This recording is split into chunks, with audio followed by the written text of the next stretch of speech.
E aí galera do YouTube, beleza? Aqui é o Eric Lima. Hoje eu vou mandar pra vocês Reza Aí de Jorge com Xande Avião. Se você gostar, já vai deixando o seu like aí, se inscreve no canal se tá vendo meu vídeo pela primeira vez. Aqui na descrição vai estar as minhas redes sociais, se deixa no comentário o que você achou dessa moda. E antes de eu começar, eu gostaria que vocês ativassem as notificações do meu canal. É só você apertar naquele sinozinho que tem no meu canal, bem do lado do meu nome, você vai apertar ali e já vai receber as notificações dos meus vídeos. Toda vez que eu postar um vídeo, você vai receber direto no seu celular. E deixe nos comentários o que você achou dessa música. E se você não curtiu a página do canal, vai aqui na descrição e curte, se você é inscrito e quer curtir. Mais ou menos assim.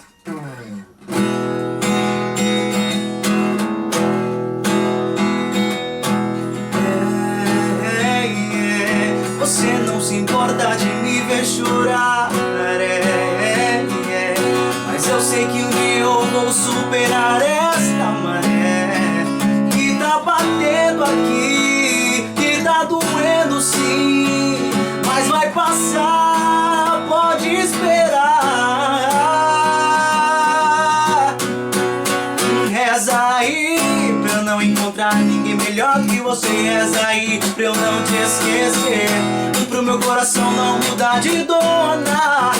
Reza aí, porque se eu resolver tirar você da minha vida, é saudade misturada com bebida, é sofrência garantida. Reza aí.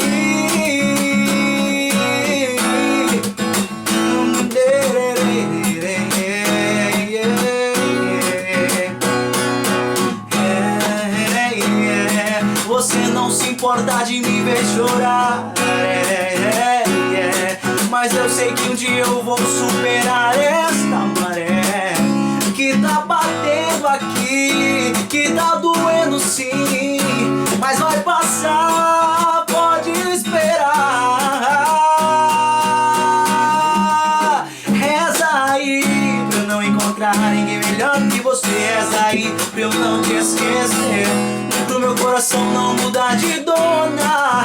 Reza aí, porque se eu resolver tirar você da minha vida, é saudade misturada com bebida, é sofrência garantida. Reza aí pra eu não encontrar ninguém melhor que você. Reza aí pra eu não te esquecer, pro meu coração não mudar de dona. Reza aí, porque se eu resolver tirar você da minha vida, é saudade misturada com bebida, é sofrência garantida.